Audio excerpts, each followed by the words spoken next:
বিশেষ কমিটির রিপোর্ট উপস্থাপন। অন্তর্বর্তী সরকারের সময় সংসদের অনুপস্থিতিতে জারি করা ১৩৩টি অধ্যাদেশের মধ্যে গণভোট সহ ১১টি অধ্যাদেশ বাতিলের সুপারিশ করেছে জাতীয় সংসদের বিশেষ কমিটি।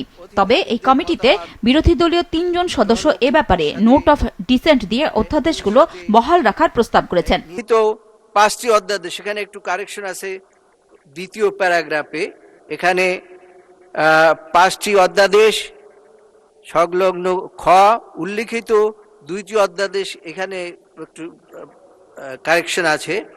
এটি অধ্যাদেশ সংলাপ গ উল্লিখিত ১১টি অধ্যাদেশ এবং সংলগ্ন গ এ উল্লিখিত ৩টি অধ্যাদেশ উপর নোট অফ ডিসেন্ট দিয়েছেন। আজ সংসদে কমিটির এই প্রতিবেদন উপস্থাপন করা হয়।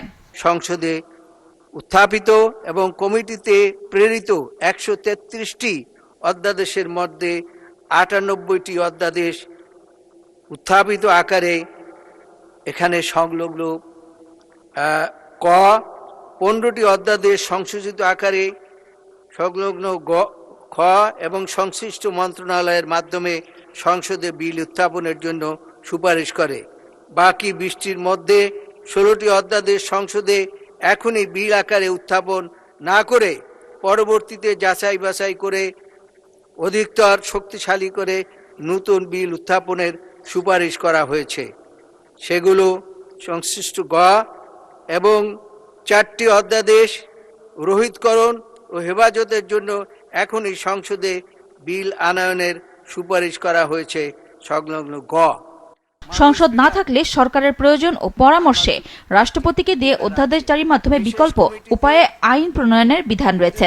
২০২৪ সালের ৮ আগস্ট অন্তর্বর্তী সরকার গঠনের পর থেকে ২০২৬ সালের ১৭ ফেব্রুয়ারি পর্যন্ত এমন ১৩৩টি অধ্যাদেশ জারি করে অন্তর্বর্তী সরকার।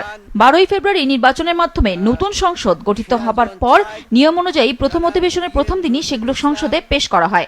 এগুলো যাচাই বাছাই করে রিপোর্ট দেওয়ার জন্য সরকার দলীয় সাংসদ অ্যাডভোকেট জয়নুল আবেদিনের নেতৃত্বে ১৩ সদস্যের একটি কমিটি গঠন করা হয়েছিল, যেখানে বিরোধী দলের ৩ জন সংসদ সদস্য ছিলেন। এখন সংসদ যেভাবে এই কমিটির রিপোর্ট পাশ করবে সেভাবেই নির্ধারিত হবে অধ্যাদেশগুলোর ভাগ্য। অধ্যাদেশগুলো বিল আকারে সংসদে উপস্থাপনের জন্য ৯ এপ্রিল পর্যন্ত সময় বেঁধে দিয়েছেন স্পিকার। আপনারা ৯ তারিখে সাবমিট করেন বিল। পুরনো বিল দেওয়ার প্রয়োজন নাই, যেটা আইনমন্ত্রী বলেছেন, কিন্তু রেলিভেন্ট পোর্শন কি অ্যামেন্ডমেন্ট সেটা একটা স্টেটমেন্ট আপনারা দেবেন। তারপরে সময় আমি কন্ডোন করে দেব যাতে দ্রুত এটা বিবেচনা করা যায়। এইদিকে আজ অধিবেশনে পয়েন্ট অফ অর্ডারে দাঁড়িয়ে বিরোধী দলীয় নেতা তাকে নিয়ে মিথ্যা বলার অভিযোগ আনেন স্বরাষ্ট্রমন্ত্রীর বিরুদ্ধে। আসলে আল্লাহ তাআলা তাকে অপূর্ব দক্ষতা দিয়েছেন।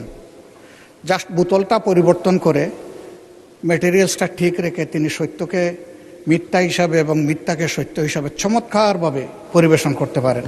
জবাবে স্বরাষ্ট্রমন্ত্রী প্রথমে মিথ্যাকে অসংসদীয় বলে এটিকে এক্সপাঞ্জের অনুরোধ জানান। এরপর গতকালের বক্তব্যের ব্যাখ্যাও দেন তিনি।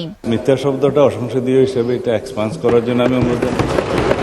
একজন বেসরকারি সদস্যের উত্থাপিত মুলতাবি প্রস্তাব গ্রহণ করেছেন ওনারা ওয়াক আউট করার আরো অনেক পরে, তাহলে সেটা পার্লামেন্টে উত্থাপিত বা পড়িত হইল কিভাবে? সুতরাং আমি বলেছি সেই বক্তব্যটা অসত্য। জবাবে বিরোধী দলীয় নেতা শফিকুর রহমান বলেন, পুরো বিষয়টি বিভ্রান্তিকর, তবে তিনি কোনো ভুল বক্তব্য দেননি। একই বিষয়ে একই প্রস্তাব একজন স্বতন্ত্র সংসদ সদস্য এনেছিলেন। সেই প্রস্তাবটি ভিন্ন নামে গতকাল এসেছে, শুধু নাম বদল হয়েছে, প্রস্তাব ঠিক আছে। আমি তো আগেরটা জানতাম বলেই বলেছি, এখানে আমি কোনো ভুল তথ্য দেইনি। সংসদের বৈঠক আগামী ৫ এপ্রিল বিকেল পর্যন্ত মুলতবি করা হয়েছে। সংসদের বৈঠক আগামী ৫ই এপ্রিল রোজ রবিবার বিকাল ৩টা ৩০ পর্যন্ত মুলতবি করা হলো। নুরুন নাহার উইলি, মাছরাঙা সংবাদ, ঢাকা।